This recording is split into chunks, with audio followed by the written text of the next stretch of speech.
अस्सलामु अलैकुम वरहमतुल्लाहि वबरकातुहू। अज़ीज़ तलबा, मैं मोहम्मद शहज़ाद खान आप तमाम ही का अपने चैनल SK एजुकेशन में एक बार फिर खैर मक़बूल करता हूँ। आप तमाम ही का तहे दिल से इस्तक़बाल करता हूँ। उम्मीद करता हूँ आप तमाम ही खैर आफ़ियत से होंगे, खुश व खुर्रम ज़िंदगी गुजार रहे होंगे और एग्ज़ाम कंप्लीट होने की खुशी मना रहे होंगे। इस बात की उम्मीद करता हूँ। ये भी उम्मीद करता हूँ आप तमाम ही का पेपर बहुत अच्छा गया होगा, बहुत अच्छे तरीके से आप अपना पेपर को हल करके आए होंगे, क्योंकि जो भी इम्तहान में सवालात आए थे वो सभी आपको पहले पढ़ाए जा चुके थे। सभी की वीडियो, मैराथन क्लासेस, सभी के सॉल्यूशन सब कुछ आपको बताए जा चुके थे। और जैसा कि आप लोगों के ढेर सारे कमेंट आए, उससे मुझे अंदाज़ा हो गया था कि आप सभी का पेपर बहुत अच्छा गया है। मेरी दुआ है आप सभी के लिए, अल्लाह ताला आपको आगे भी इसी तरह कामयाबी अता फ़रमाए। प्यारे बच्चों, आज जो हम लेकर आए हैं वीडियो, ये है आंसर की कोर्स ए क्लास 10 CBSE बोर्ड कोर्स ए की आंसर की है। बातें बिल्कुल नहीं करेंगे, कंटिन्यू हम बारी बारी सवाल को पढ़ते जाएंगे और सभी के जवाब आपको बताते चलेंगे।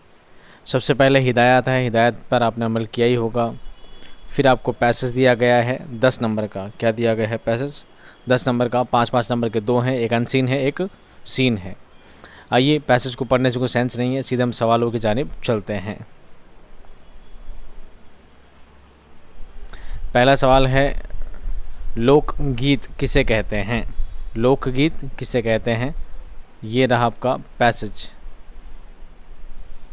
लोकगीत उन गीतों को कहते हैं जो आवाम में बहुत मकबूल होते हैं और जिन्हें हम अक्सर आवाम ही गाते हैं। ये था पहले सवाल का जवाब। दूसरा सवाल, ये लोकगीत एक नस्ल से दूसरी नस्ल तक कैसे पहुंचते हैं? ये रहा दूसरे सवाल का जवाब। लोकगीत ज़्यादातर लोगों की ज़बान पर होते हैं और एक नस्ल से दूसरी नस्ल तक पहुंचते रहते हैं। यानी ज़्यादातर लोगों की ज़बान पर होते हैं, इसलिए एक दूसरी नस्ल तक पहुंचते रहते हैं। फिर रहा आपका सवाल नंबर 3, मुसन्निफ़ के मुताबिक लोकगीत किन चीज़ों पर मबनी होते हैं? ये रहा इसका जवाब। लोकगीत आवामी जज्बात, उमंगों और तजुर्बों पर मबनी होते हैं। इन गीतों में अवामी ज़िंदगी की मंजरकशी किस तरह होती है? ये रहा इसका जवाब। बाज़ औक़ात इन गीतों में अवामी ज़िंदगी की मंजरकशी इस तरह होती है कि हमारी ज़िंदगी के सामने उनकी तस्वीर खिंच जाती है।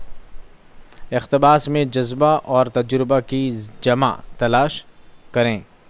जज्बा वाहिद है, तजुर्बा वाहिद है, तो जज्बा की जमा होगी जज्बात और तजुर्बा की जमा होगी तजुर्बों। वैसे तजुर्बा की तजुर्बात होती है, लेकिन पैसेज के अकॉर्डिंग आपको क्या लिखना है? तजुर्बों। ठीक है, अगर आपने तजुर्बात भी लिखा है तो गलत नहीं होगा। अगर आपको ये पैसेज नहीं आता था तो आप दूसरा पैसेज भी कर सकते थे। ये रहा आपका दूसरा पैसेज, जो कि एक क्या है? नज़्म है। चलिए सवाल देखते हैं बारी बारी। बुलबुल कहाँ और कैसे बैठा था?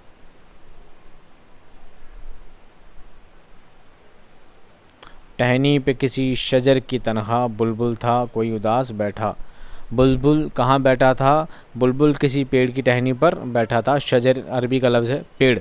बुलबुल किसी पेड़ की टहनी पर बैठा था। दूसरा सवाल, बुलबुल क्यों उदास था?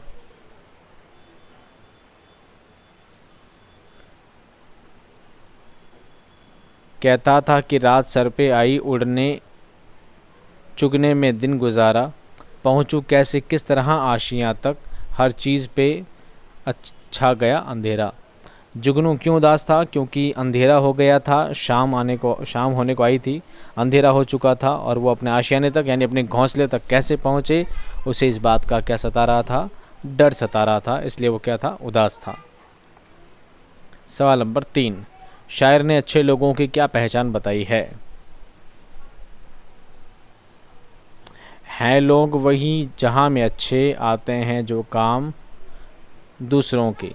शायर ने बताया है जो दूसरों के काम आते हैं वो ही लोग अच्छे लोग होते हैं। नज़्म में रोशनी और दिन के मुतज़ाद अल्फाज तलाश करें, यानी नज़्म में ही आपको इसका मिल जाएगा। रोशनी का मुतज़ाद, रोशनी का मुतज़ाद यानी रोशनी का उल्टा क्या होता है? रोशनी का उल्टा अंधेरा होता है। रोशनी का उल्टा अंधेरा होता है और दिन का उल्टा रात होता है। दिन का उल्टा क्या होता है? रात होता है। आप ये दोनों पैसेज इजीली कर सकते थे, दोनों में से कोई भी आपको एक करना था। उम्मीद करता हूँ आपने अच्छे से कर लिया होगा। अब है आपका सीन पैसेज, यानी आपके इख्तिबास वो लिए गए हैं जो आपके सबक से, आपके बुक से लिए गए हैं। देखते हैं इस इख्तिबास के सवालात को हल करते हैं बारी बारी।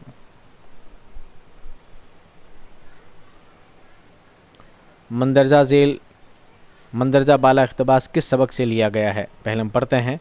उर्दू पर एक एतराज़ ये किया जाता है कि ये मखलूत ज़बान है। इसका मतलब मंदरजा बाला इख्तिबास किस सबक से लिया गया है? मखलूत ज़बान से लिया गया है। इस सबक के मुसन्निफ़ का कौन है? इस सबक के मुसन्निफ़ मौलवी अब्दुल हक। इस सबक के मुसन्निफ़ कौन है? मौलवी अब्दुल हक हैं। अगला सवाल है, उर्दू पर क्या एतराज़ किया जाता है? उर्दू पर क्या एतराज़ किया जाता है? पहली लाइन में इसका जवाब है, उर्दू पर एक एतराज़ ये किया जाता है कि ये एक मखलूत ज़बान है। ये इस पर क्या किया जाता है? एतराज़ किया जाता है।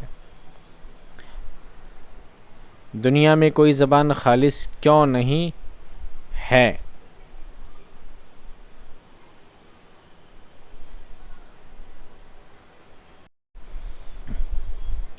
ये रहा इसका जवाब। यूँ तो दुनिया में कोई ज़बान खालिस नहीं, हर ज़बान ने किसी न किसी ज़माने में दूसरी ज़बानों से कुछ ना कुछ लफ्ज़ लिए हैं, इसलिए कोई ज़बान खालिस नहीं है, यानी शुद्ध नहीं है। इक़्तिबास में लफ्ज़ ऐब के मुतज़ाद तलाश करके लिखें। एक तो होता है ऐब, ऐब का मुतज़ाद क्या होता है? यहाँ पर लिखा है इसका जवाब, मखलूत होना कोई ऐब नहीं बल्कि एक एतबार से क्या है? खूबी है। क्या है? खूबी है। तो खूबी इसका क्या होगा?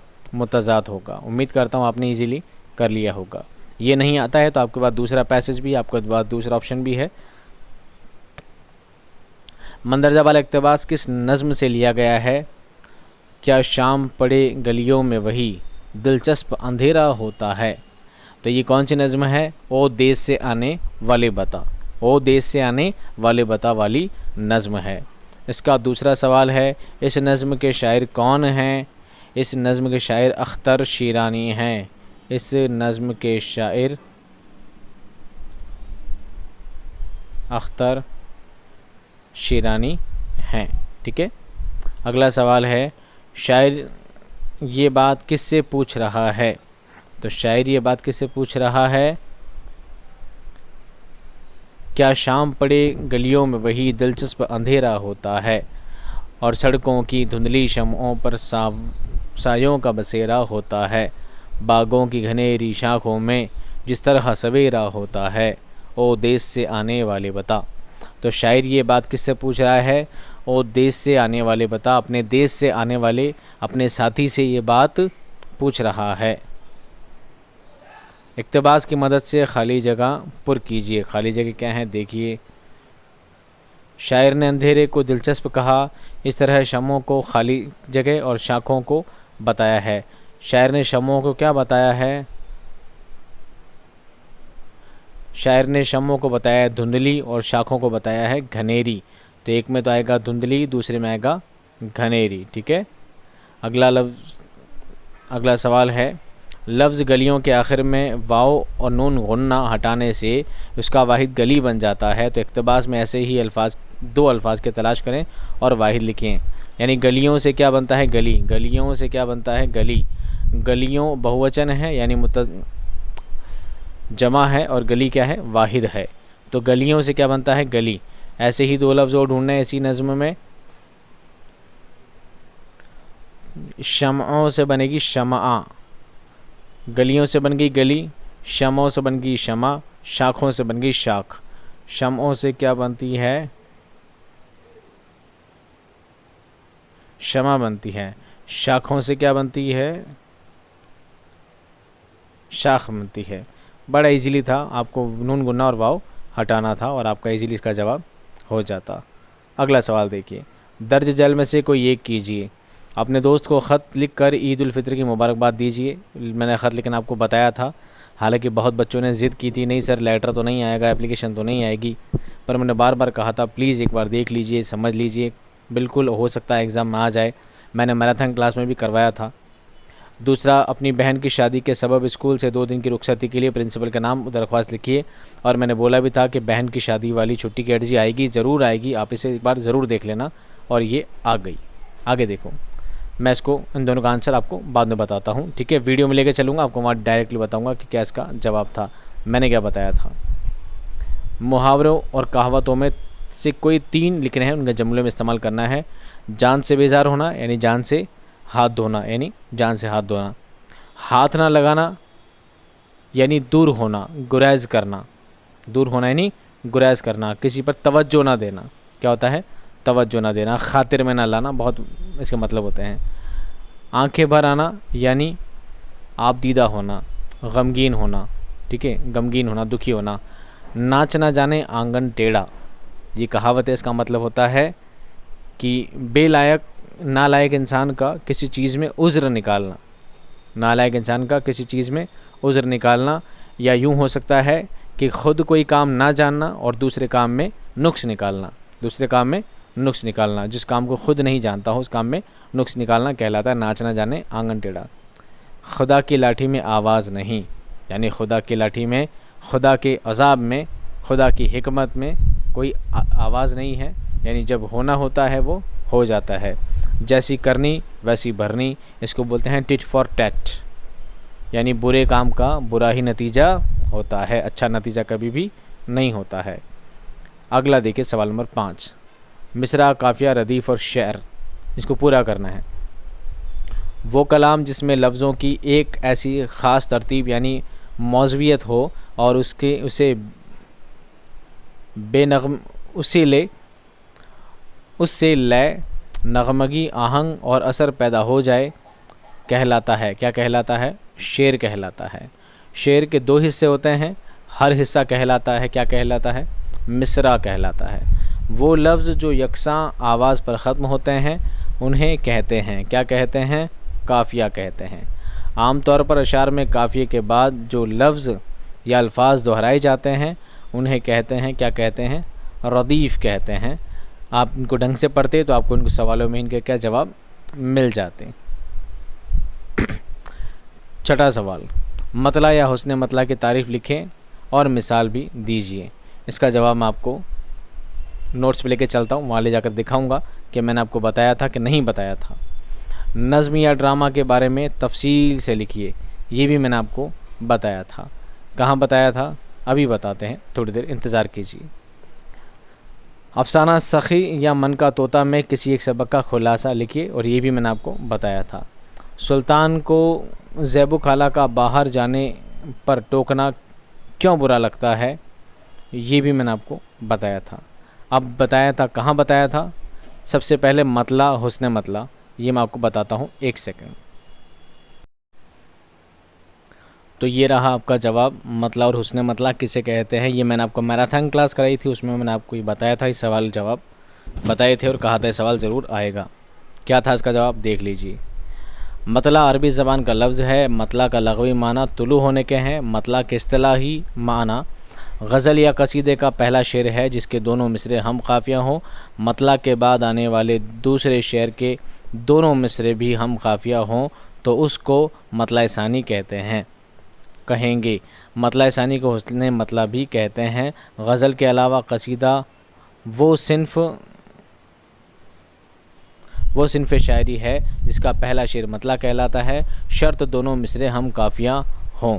फिर मैंने उसकी एक मिसाल भी दी थी, कब याद में तेरा साथ नहीं, कब हाथ में तेरा हाथ नहीं, सद शुक्र कर अपनी रातों में, अब हिजर की कोई रात नहीं। तो पहला काफ़िया और रदीफ़ दोनों सेम है तो ये क्या कहलाएगा, मतला कहलाएगा। और दूसरा शेर भी ऐसा हो तो क्या कहलाएगा? मतलाए सानी कहलाएगा। अगला आपका सवाल था नज़्म या ड्रामा की तारीफ़ लिखिए। नज़्म या ड्रामा की तारीफ़ लिखिए। तो ये भी मैंने आपको मैराथन क्लास में बताया था, नज़्म की तारीफ़ आएगा। हर कलाम मौज़ू को नज़्म कहते हैं, लेकिन आम इस्तिलाह में नज़्म से मुराद शेर इसनाफ़ और असालिब हैं जिनमें किसी मौजू पर रब्त तसलसल के साथ इज़हार ख़याल किया गया हो। इस एतबार से गज़ल के अलावा शायरी की बेशतर असनाफ़ मसलन क़सीदा, मसनवी, मरसिया और रुबाई वग़ैरह उसके दायरे में आ जाते हैं। और दौर क़दीम में नज़्म के कुछ ख़ास असालिब का रिवाज रहा है। मिसाल के तौर पर मुसद्दस, मुखम्मस, तरजीबन वग़ैरह।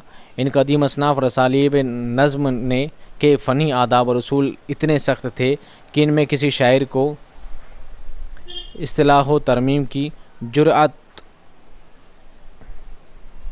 नहीं होती थी और बिलउमूम वो उनकी रिवायात और ज़ाब्तों के पाबंद रहकर ही तिबा आज़माई करते थे। लेकिन जब ज़िंदगी और ज़माने ने करवट बदली, मुल्क में नए हालात और नए मसाइल पैदा हुए, समाजी, सियासी, तालीमी और तहज़ीबी मैदान में नई तब्दीलियाँ रौनुमा हुई और नए ख़यालात आम हुए, तो उर्दू नज़्म की रिवायत असालिब में भी तब्दीली की ज़रूरत महसूस हुई और इस तरह नज़्म जदीद का आगाज़ हुआ और तकरीबन गुज़िश्ता 100 सालों का ज़माना नज़्म जदीद के फ़रोग़ का ज़माना कहा जा सकता है। इसके अलावा जो दूसरा टॉपिक था वो क्या था? ड्रामा। क्या था? ड्रामा। ये लीजिए ड्रामा की तारीफ़। वैसे तो बहुत बड़ी है, पर चूँकि सवाल 1-2 नंबर का ही था तो आपको इतना ज़्यादा उसको डीपली नहीं जाना था, और अगर सवाल बड़ा था 3 नंबर का तो आपको पूरा लिखना ज़रूरी था। मैंने 3 पेज में बताया था, आपको कम से कम 2 पेज तो लिखने ही थे। ड्रामा अदब की अहम तरीन असनाफ़ में शुमार होता है। ड्रामा की तारीफ़ सबसे पहले यूनान के मशहूर फ़लसफ़ी और नक़्क़ाद अरस्तू ने अपनी मशहूर किताब बौतीका में की है, जिसमें उन्होंने ड्रामे को इंसानी आमाल की नक़ल करार दिया है। ये नक़ाली दरअसल अपने मख़सूस मानी में ज़िंदगी के अक्कासी का नाम है। ड्रामा ख़ुद ज़िंदगी नहीं बल्कि इंसानी ज़िंदगी को पेश करने का ज़रिया है। अमल दरअसल ड्रामे की जान है। ड्रामे में सिर्फ़ अल्फाज ही हमारे तख़य्युल पर असर अंदाज नहीं होते, बल्कि उनके साथ अमल की क़ुव्वत भी कारफरमा होती है। बाज़ नफ्सियाती कैफ़ियत के रद्द अमल के तौर पर इंसान के रवैये और मिजाज में तग़य्युरात रौनुमा होते हैं। इस तरह अमल जिस्मानी भी हो सकता है और ज़हनी और जज्बाती भी। किरदार, मुकालमे और अमल के ज़रिए इन सब कैफ़ियत को पेश करना ही ड्रामे का मकसद होता है। अगर आप इतना लिख देते तो भी आपको 3 नंबर इजीली मिल जाते। ठीक है। फिर आपका एक सवाल आया था कि आपको दोस्त को ईद उल फित्र की मुबारकबाद देनी है। तो मैंने यहाँ पर आपको बताया था इम्तिहान में कामयाबी पर दोस्त को मुबारकबाद का ख़त लिखें। तो आपको ये जो चीज़ थी ये सेम लिखनी थी, ऊपर की लाइन लगभग ऑलमोस्ट सेम लिखनी थी, और इसके बाद वाला जो दूसरा जो पेज है यहाँ पर आपको अपनी बात थोड़ी सी चेंज करनी थी, ईद की मुबारकबाद देनी थी, और लास्ट की ये लाइनें भी सब के सब सेम ही लिखनी थी जो सब मैंने आपको बताई थी। और फिर भी आपको नहीं सर आपने तो बताया था कि दोस्त को मुबारकबाद देनी है उसके इम्तिहान के लिए, और एग्ज़ाम में तो ईद का गया, तो आपको कंफ्यूज नहीं होना था। हमने आपको ये भी बताया था ये नहीं कर सकते हो तो खतूत निगारी के अलावा मैंने आपको बताया था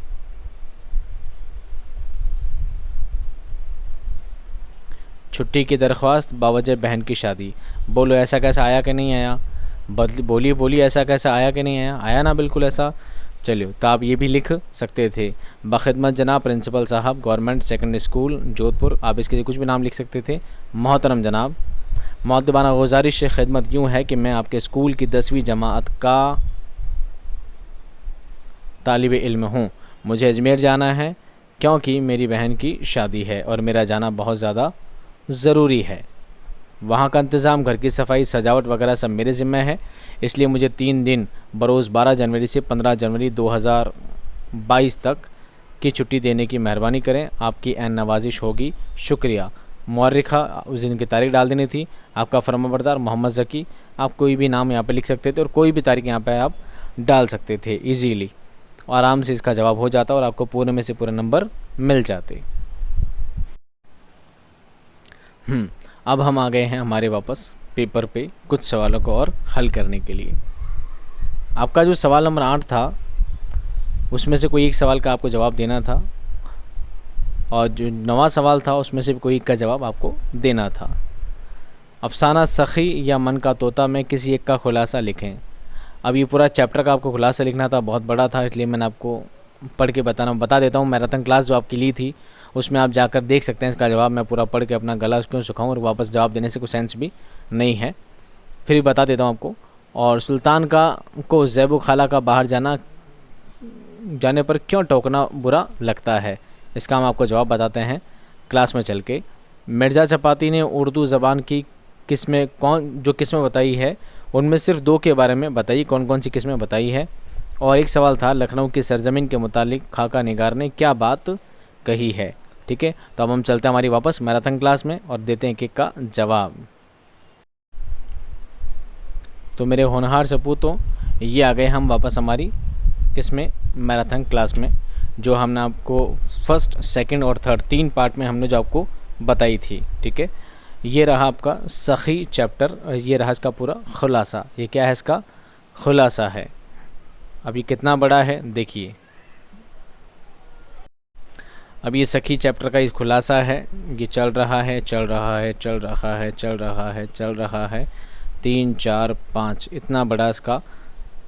ठीक है, और मैंने लास्ट में एक नोट डाला था। क्या डाला था, इसका खुलासा जब मैंने पढ़ाया था, मैंने देखो रेड कलर में लिखा है खुलासा और मरकज़ी ख़याल याद रखें। क्या कहा था, खुलासा इसका याद रखें क्योंकि इम्तहान में आएगा। अलग से रेड कलर में नोट डाला था, बताओ डाला था या नहीं डाला था, बताया था ना आपको, आपने फिर भी नहीं किया, आपकी मर्ज़ी। अगर आप ये नहीं कर सकते थे तो आपको दूसरा चैप्टर दिया था, कौन सा बताया था दूसरा चैप्टर आपको, मन का तोता। ये रहा आपका मन का तोता चैप्टर, ये रहा इसका पूरा खुलासा 1 पेज, ये इसका दूसरा पेज, ये इसका तीसरा पेज, ये चौथा पेज, ये 5वां पेज, ये 6ठा पेज, ये 7वां पेज। टोटल कितने पेज है इसके, 7 पेज है। आप जाकर मैराथन क्लास में जाकर इसका पूरा वीडियो देख सकते हैं। ठीक है, आप चाहें तो ये कर सकते थे, चाहे तो ये कर सकते थे, दोनों में आपको ऑप्शन थे और मैंने मैराथन क्लास में आपको दोनों के जवाब दिए भी थे। अगला आपका सवाल था सुल्तान को ज़ैबो खाला का बाहर जाने पर टोकना क्यों बुरा लगता था। जवाब है इसका, सुल्तान को ज़ैबो खाला का बाहर जाने पर टोकना इसलिए बुरा लगता था कि वो दूसरे बच्चों की तरह ही सबके साथ खेलना चाहता था। जब अपने बूढ़े दादा को छपरिया में पहुंचा देता था तब उसे लगता था कि उसने अपना काम ख़त्म कर लिया है और अब वो दूसरों के साथ खेलने के लिए आज़ाद है। लेकिन वो जैसे ही अपने कदम बाहर निकालता था तो ज़ैबू खाला उसे टोक देती और वो उससे सख्त नाराज़ होता था। क्या होता था, नाराज़ हो जाया करता था। इसकी आपका से आता था सवाल नंबर 8 का, ये क्या है, दूसरा ऑप्शन है। अब है आपका सवाल नंबर 9। मिर्ज़ा चपाती ने उर्दू ज़बान की जो किस्में बताई है उसमें से सिर्फ 2 के बारे में आपको बयान करना है। तो जब मैंने मिर्ज़ा चपाती का आपको खुलासा बताया था उसमें आपको बताया था कि कौन कौन सी किस्में हैं। ज़्यादा से ज़्यादा अवाम व ख़वास का फ़र्क समझ लो, मगर ये किस्में क्या है मानी। मुसन्निफ़ को खामोश देखकर मिर्ज़ा चपाती ने उन्होंने शुरू किया अव्वल नंबर, आपको यहाँ से इसका जवाब देना था। अव्वल नंबर पर उर्दू मुअल्ला है जिसको मामू हज़रत यानी बहादुर शाह ज़फ़र और उनके पास उठने बैठने वाले बोलते हैं, वहाँ से शहर में आई। दूसरा नंबर कुल आउज़ उर्दू का है जो मौलवी वाज़ों और आलिमों का गला घोंटती रहती है। तीसरी ज़रूरत नहीं, आपको इसे 2 ही बतानी थी। तो अव्वल तो थी उर्दू मुअल्ला और दूसरी थी कुल आउज़ उर्दू। ये उर्दू के क्या थे, 2 नाम थे जो आपको बताने थे। अगला आपको सवाल दिया गया पेपर में, लखनऊ की सरजमीन के मुतालिक खाका निगार ने क्या बात कही है। तो इसका जवाब था लखनऊ की सरजमीन के मुतालिक खाका निगार ने कहा कि वहाँ आपको कदम कदम पर शायर मिलेंगे। बाज़ दानिशवरों का ख्याल है कि वहाँ सब सोते और जागते में शेर कहते हैं और शेर भी सुनते हैं, और वहाँ पहुंचकर मुझ पर भी ऐसा असर हुआ कि सोते ही सोते शेर मैंने सुने। इस तरह आपके सवाल जवाब क्या होते हैं, यहाँ पे पार्ट बी के ख़त्म होते हैं। तो पार्ट बी के सवाल ख़त्म हो गए, हम आ गए वापस अपने पेपर पे। अब है हमारे पास पार्ट सी। क्या है पार्ट सी? अब इसके सवाल एक एक करके हम क्या करते हैं, हल करते हैं। राम सहाय मल और भागवती के ख्यालात के बारे में बताइए। जवाब क्या है? तो ये था इसका जवाब। भागवती एक जज्बाती औरत है और वो दूसरों की मदद करना भलाई समझती है और अपने आप को ख़तरे में डाल सकती है। उसका पति राम सहाय मल उसके मुख्तलिफ है और वो अपनी जान की फ़िक्र में मुब्तला रहता है कि कहीं कोई आफत ना आ जाए। फितरतन वो कमज़ोर और डरपोक है। इस तरह राम सहाय और उसकी बीवी दोनों अलग अलग ख्यालात के लोग थे। दूसरा हमारा सवाल है 11वां सवाल, किसी भी ज़बान में विदेशी अल्फाज दाखिल होने का क्या फ़ायदा होता है? जवाब देखिए, ये है इसका जवाब। ज़बान में विदेशी अल्फाज दाखिल होने से उसमें वुसअत, क़ुव्वत और शान पैदा हो जाती है। इससे हम मानी अल्फाज के ज़ख़ीरे में इजाफ़ा होता है, ज़बान की लताफ़त बढ़ जाती है। सवाल नंबर 12, चकबस्त की शायरी की अहम ख़ुसूसियात क्या है? चकबस्त लखनवी चैप्टर से। और 13वां सवाल है, सबक इश्तिहारात ज़रूरी नहीं है में इत्तला आम के इश्तिहारात में क्या बात बताई गई है? देखिए हम दोनों बात को तीसरा भी देख लेते हैं। सवाल नंबर 14, ड्रामा आजमाइश या मजमून माहौल बचाइए का खुलासा तहरीर करें। आपको इन दोनों चैप्टर का किसी भी एक का खुलासा लिखना था, यानी पूरा चैप्टर आपको अपनी ज़बान में लिखना था, तो पूरा डिटेल में बताना ज़रूरी नहीं है। तो हम 12वां और 13वां देखते हैं, सवाल का जवाब देखते हैं। देखिए,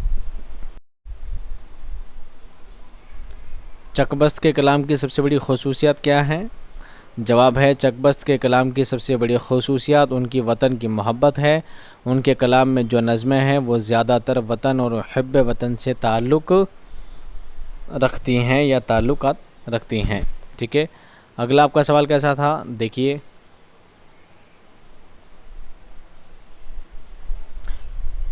इत्तला आम के इश्तिहारात में क्या कहा गया है? कौन सी बातें आपको बताई गई है? जवाब इसका लिखना था आपको, इत्तला आम के इश्तिहारात में ये बताया गया था कि किसी साहब का बेटा ना तो नाफरमान है और ना ही ख़राब सोहबत में पड़ा है, लिहाजा उसे जायदाद से आक भी नहीं किया जाएगा। अगर वो किसी से उधार या कर्ज़ ले लेता है तो उसके ज़िम्मेदार उसके घरवाले यानी उसके वालिदैन होंगे, इसलिए उसको कर्ज़ उन्हीं के ज़िम्मेदारी पर दिया जाए। ये था इसका जवाब। तो 12 नंबर 13 नंबर हो गया, 14 नंबर आपको बता दिया, पूरा चैप्टर लिखना था डिटेल में। 15 नंबर सवाल है, दिल वो निराली बस्ती है से क्या मुराद है? गज़ल है फ़ानी बदायूनी की। और 16 नंबर का सवाल है,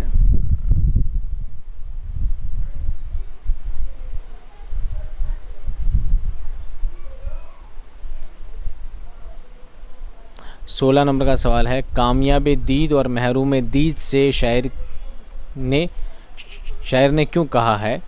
17 है, देहाती बाज़ार कैसा था? 18वां है, फ़िराक़ ने अपनी रुबाई में इंसान का खुदा हो जाना क्यों कहा है? और सवाल नंबर 19 है, नज़्म और देश से आने वाले बता या आंधी का खुलासा लिखें। ठीक है, अब मैं आपको एक एक करके डिटेल में बताता हूँ। सबसे पहले 19वें सवाल के बारे में बात करेंगे। तो नज़्म और देश से आने वाले बता या आंधी, मैंने आपको दोनों ही नज़्म का खुलासा बताया था। किसमें? मैराथन क्लासेस में, उसके अलावा रिवीजन क्लासेस में, उसके अलावा क्वेश्चन आंसर वाली क्लास में, और उसके अलावा किसमें? आपको डेली क्लासेस में, चैप्टर वाली क्लास में, सब में बताया था पूरा खुलासा। आपने एक बार नहीं बल्कि 4-5 बार अलग अलग क्लासों में से सुना है। उम्मीद करता हूँ दोनों में से एक आपने ईज़िली कर लिया होगा। ठीक है, अब बाकी आपके सवाल रहे सवाल नंबर 15 से लेकर 15, 16, 17, 18। आइए इन चारों सवालों के जवाब आपको बारी बारी बताते हैं। चलिए अब हम आपको बताते हैं। सबसे पहले सवाल नंबर 15 का जवाब, दिल वो निराली बस्ती है, शायर ने ऐसा क्यों कहा है? ठीक है, तो जब मैंने आपको मैराथन क्लास कराई थी तो मैंने आपको बताया था कि ये शेर दिए जा सकते हैं और शेर की आपसे तशरीह पूछी जा सकती है। या तशरीह नहीं पूछेंगे तो हो सकता है इनसे सवाल भी पूछे जा सकते हैं। तो मैंने आपको बताया था आबादी भी देखी है, वीराने भी देखे हैं, जो उजड़े और फिर न बसे दिल वो निराली बस्ती है। तो आपको ये बताया जा सकता है, फ़ानी कहते हैं कि हमने आबादी भी देखी है और वीराने भी देखे हैं, वीराने आबादी में बदल जाते हैं,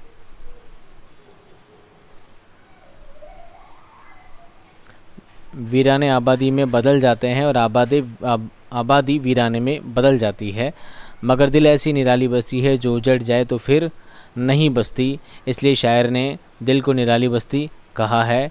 और मैंने बंद लिखने के बाद देखिए, अगर आप ध्यान से वापस क्लास में जाकर नोट करेंगे, मैराथन क्लास वापस जाकर देखेंगे, तो मैंने ये तशरीह लिखाने के बाद मैंने अलग से नोट लगाकर बताया था शायर ने दिल को निराली बस्ती क्यों कहा है, ये सवाल आएगा। बोला था अगर किसी बच्चे ने ध्यान से देखा हो तो उसको इस बारे में पता होगा, और जिन्होंने नहीं देखा तो उनका मेरे पास कोई इलाज नहीं है।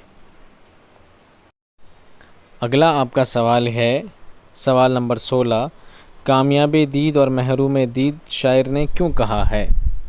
तो मैंने वही बताया था कि तशरीह भी ढंग से देखेंगे और तशरीह से ही सवाल बनते हैं। मैं कामयाब दीद भी महरूम दीद भी जलवों के इज़्दिहाम ने हैरान बना दिया। इस शेर में शायर कहता है कि मैं देखते हुए भी कुछ नहीं देख पाता, कि इतना कुछ सामने होते हुए भी एक तरह से मैं देखने की कुव्वत से महरूम हो गया हूँ, कि इतने ज़्यादा जलवों की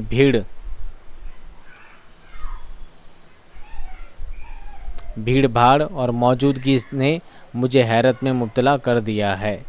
यही क्या है इसका जवाब है। और मैंने ये भी कहा था कि ये बंद की तशरीह आपको याद करनी है। साथ में लिखा था सवाल नोट, क्या लिखा था, सवाल, कामयाब दीद और महरूम दीद की वजाहत करें। बच्चों ये सवाल इसमें आ सकता है, इसलिए इस सवाल का जवाब क्या है, जो इसकी तशरीह है वही सवाल का क्या है जवाब है। तो आप इसको याद कर लेना। अब जिसने याद किया है तो बहुत अच्छी बात है, नहीं याद किया तो कोई बात नहीं। अगला आपका सवाल है सवाल नंबर 17। सवाल नंबर 17, गर्मी देहाती बाज़ार कैसा था, देहाती बाज़ार कैसा था। तो मैंने कहा था कि जो बातें इसमें लिखी है उन बातों को समराइज़ करके आपको लिखना है। यानी लिखा था दोपहर बाज़ार दुकान, गांव की खलकत का शोर, खून की प्यासी शुआएं, रूह फरसा लू का ज़ोर। तो आपको यही बताना था कि बाज़ार में बहुत तेज़ धूप थी, लू चल रही थी और बाज़ार में बहुत ज़्यादा धूप थी, बहुत तेज़ धूप थी। फिर लिखा था आग की रौ कारोबारी, ज़िंदगी का पेचोताब, तुंद शोले सुर्ख ज़र्रे, गर्म झोंके आफताब। यानी सूरज बहुत तेज़ धूप दे रहा था। यानी इसकी जो तशरीह थी आपको सभी तशरीहों को क्या करना था, जोड़ना था और उससे 2 या 3 लाइनें खासकर बतानी थी। आपको सिर्फ इतना बताना था कि गांव का हाल कैसा था, तेज़ धूप से गांव की हालत कैसी हो गई थी, यही तो बात आपको बतानी थी। ये कोई मुश्किल काम आपके लिए नहीं था। सवाल नंबर 19 के है, और देश से आने वाले बता और आंधी का खुलासा लिखें। ये बात मैं आपको पहले बता चुका हूँ। कहाँ बताया है ये देखिए, मैंने जब मैराथन क्लास ली थी तो मैंने आपको बताया था कि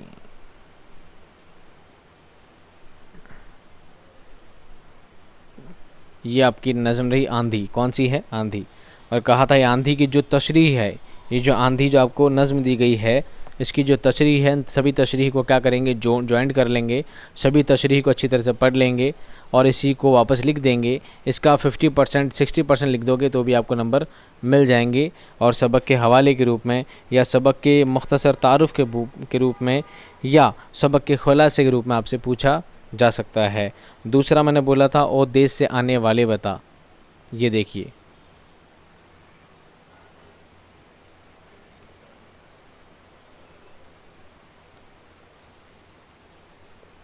ये रही आपकी नज़्म, ओ देश से आने वाले बता। ओ देश से आने वाले बता, इसका खुलासा में क्या करना था, जो भी इसकी तशरीह लिखी थी सभी तशरीह को जोड़ना था और एक साथ ही क्या कर देना था, लिखना था। इतना मुश्किल भी काम ये नहीं था। ठीक है, चलिए बातें तो क्यों करते हैं, हम डायरेक्टली हमारे अगले सवाल की जानिब चलते हैं। आज का हमारा आखिरी आज का हमारा कौन सा सवाल है दोस्तों? ये हमारा आखिरी सवाल है। इस आखिरी सवाल का आखिरी जवाब क्या है? ये है आपका सवाल नंबर 18। सवाल नंबर 18, फिराक ने अपनी रुबाई में इंसान का खुदा हो जाना क्यों कहा है? इंसान का खुदा होना क्यों कहा है? इसलिए कहा है, फिराक गोरखपुरी अपनी इस रुबाई में इंसानियत के जज्बे को उजागर करते हुए कहते हैं कि इंसान की ज़ात अच्छाई और बुराई का मजमुआ है। अगर इंसान की ज़ात से हर ऐब को निकाल दिया जाए तो वो इंसान तो खुदा हो जाएगा। यानी इंसान की ज़िंदगी से बुराई निकल जाए, ऐब निकल जाए तो वो खुदा के दर्जे पे पहुंच जाएगा। लेकिन शायर का काम यह है कि वो अपने कलाम के ज़रिए हर इंसान के दिल में इंसानियत का दर्द और एहसास उजागर कर सके। इंसान को एक दूसरे के दुख दर्दों में शरीक होना चाहिए। इस तरह आपके सवाल क्या होते हैं, कंप्लीट होते हैं, सवालों के जवाब कंप्लीट होते हैं। ऐसा नहीं है कि आप 10th क्लास आपने कंप्लीट कर ली है तो वापस सर को आप हमेशा के लिए भूल जाएं। ऐसे काम बिल्कुल भी आपको नहीं करने हैं। तो आप लोगों से मुझे उम्मीद है आप सभी का पेपर बहुत अच्छा गया होगा। अगर इन फ्यूचर आगे भी क्लास 10th के बाद भी आपको जब भी ज़रूरत पड़े उर्दू से मुताल्लिक़ कोई सवाल पूछने के लिए, मैं आपको यहीं मिलूँगा इसी चैनल पर, हमेशा आपकी खिदमत में। ये रहा आपका मैराथन क्लास का पैनल, ये आपका थंबनेल। पार्ट 1, पार्ट 2, पार्ट 3, 3 मैंने आपको पार्ट कराए थे और कहा था कि जिन बच्चों ने इन तीनों पार्ट्स को अच्छी तरह से देख लिया, अच्छी तरह समझ लिया, वो काफ़ी अच्छे नंबर हासिल कर सकते हैं। मैंने अपनी तरफ से बहुत मेहनत की है, कोशिश की है। मैं आप लोगों से कोई फ़ीस नहीं लेता, कोई चार्जेस नहीं लेता, लेकिन आपके लिए मेहनत बहुत करता हूँ और दुआ भी बहुत करता हूँ कि आप सभी के अच्छे नंबर आएँ। आप लोगों से मेरी सिर्फ़ इतनी सी इल्तिजा है, इतनी सी गुजारिश है कि आप सभी चैनल को सब्सक्राइब करें और जहाँ भी आपके यार दोस्त, भाई बहन, जितने भी दोस्त हों, सभी तक आप चैनल को ज़रूर पहुँचाएँ। सभी के फ़ोन में ज़रूर सब्सक्राइब करें, क्योंकि उर्दू ज़बान धीरे धीरे क्या होती जा रही है, जिस तरह आपके साथ भी हुआ है, आपको सिलेबस सही प्रोवाइड नहीं किया गया, आपको सही मॉडल पेपर नहीं दिया गया। क्यों नहीं दिया गया? क्योंकि धीरे धीरे उर्दू ज़बान को दबाया जा रहा है, कम किया जा रहा है। तो हम कोशिश करते हैं कि उर्दू ज़बान को हम क्या करें, पकड़े रखें, इसका दामन थामे रखें और उर्दू ज़बान को हम ऊंचाई पे लेके जाएं। एक कोशिश मैं कर रहा हूं तो दूसरी कोशिश आपको भी करनी है, क्योंकि आप भी उर्दू पढ़ते हैं। आप सभी से मेरी गुजारिश है कि उस उर्दू ज़बान को ऊपर लाने में आप सभी मेरा साथ देंगे। आप अपने बहन भाइयों, दोस्तों तक, रिश्तेदारों तक, सभी तक चैनल को ज़रूर पहुँचाएँगे, ताकि उर्दू ज़बान कभी ख़त्म ना हो, उर्दू ज़बान कभी ज़वाल में ना जाए, कभी पतन में ना जाए। और सभी के चैनल में, सभी के मोबाइल्स में, जहाँ भी आपको मोबाइल मिल जाए, जिसका मोबाइल मिल जाए, फटाफट क्या करेंगे, चैनल को सब्सक्राइब कर देंगे। ठीक है? आप सभी के लिए दुआ करता हूँ कि आप सभी ज़िंदगी में और आगे जितना भी आगे जाएं, आप तरक्की हासिल करते रहें, कामयाबी हासिल करते रहें। मेरी दुआ हमेशा आपके साथ है।